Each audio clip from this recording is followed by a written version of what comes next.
This is Mark Gatford for the Sportsman. We're here in New York ahead of AJ versus Andy Ruiz on Saturday night, and we have the pleasure of being joined by Sky Sports' Adam Smith. Adam, how's New York treating you so far? Yeah, I'm loving it. I think it's a fantastic city. It's wonderful just to walk around and people watch. It's always lively. It's brilliant. I've got family here, so I love coming to New York. But most importantly, it's a great fight city, and there's no place like the Garden. It's an iconic venue, probably the most famous in the world. And I've been lucky enough to be at the Garden quite a few times through our Sky careers, and we've seen some great happenings.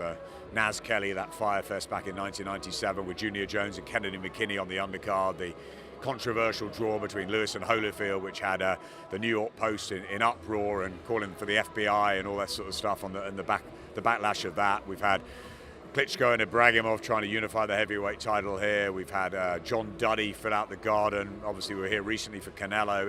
It's a great place, and it's a place where people like Tommy Coyle and Joshua Buatsi and Josh Kelly are very lucky to be able to fight there and showcase their skills. It's a special place, and New York is a city where if AJ can rule here, he can virtually rule anywhere.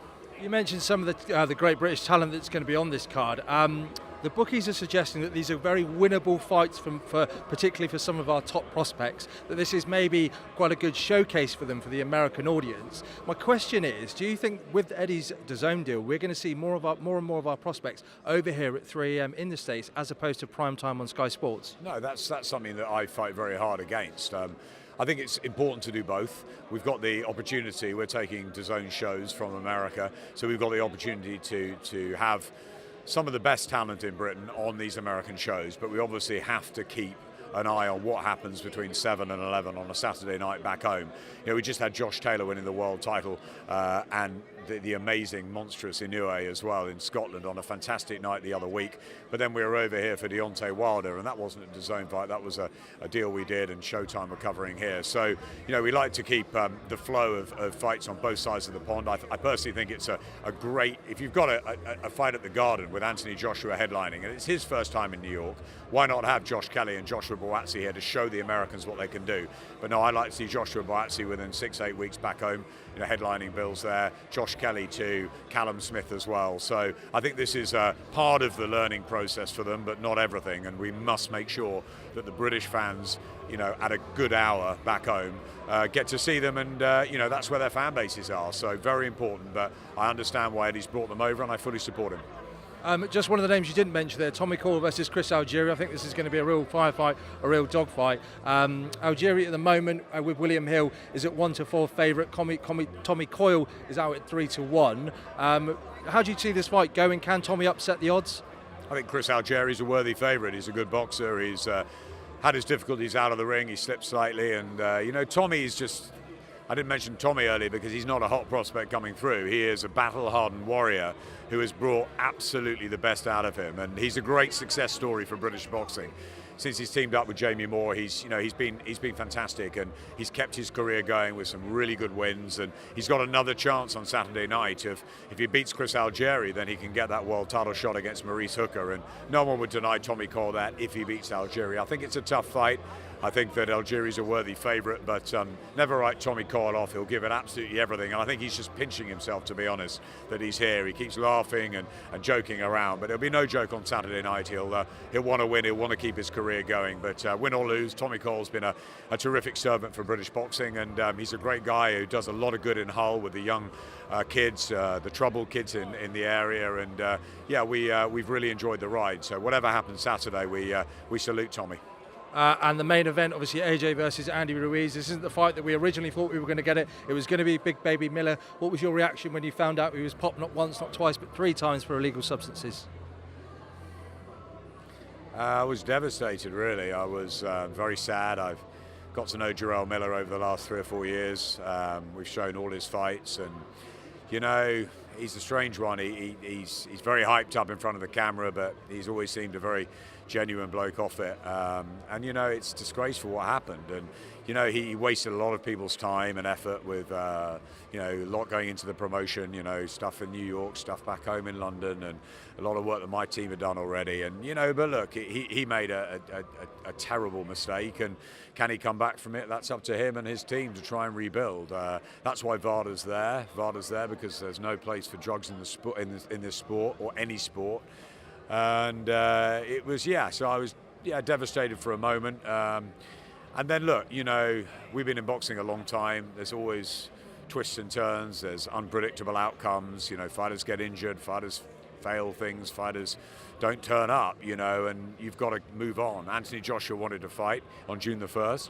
They had 6 weeks to get him another opponent. A lot of people talked about. My personal choice was Luis Ortiz. That couldn't be made. And I think with a hard-punching southpaw, possibly not what AJ had been preparing for. So I think the best alternatives come in Andy Ruiz. You know, he's only lost once, controversially out in New Zealand. He's very fast. He's got, you know, a great Mexican attitude. He's a come-forward fighter. And, you know, I think he'll give it a real go at the Garden on Saturday night. You know, yes, he's a big underdog. It will be a massive shock if he can upset Anthony Joshua. But as we saw with Deontay Wilder the other day, you know, it was the manner of victory which the Bronze Bomber needed. And I think, again, on Saturday night, it's the manner of victory for AJ. But, you know, Andy Ruiz is not looking at it like that. He's looking at it like, I got the golden ticket, I've got the golden opportunity, and I'm going to become the first Mexican heavyweight champion of the world. So, listen, he can throw punches, he's quite heavy-handed, he's quick, and he's never been down. So he's a threat. Whether he'll be good enough, I don't know, but he's a threat.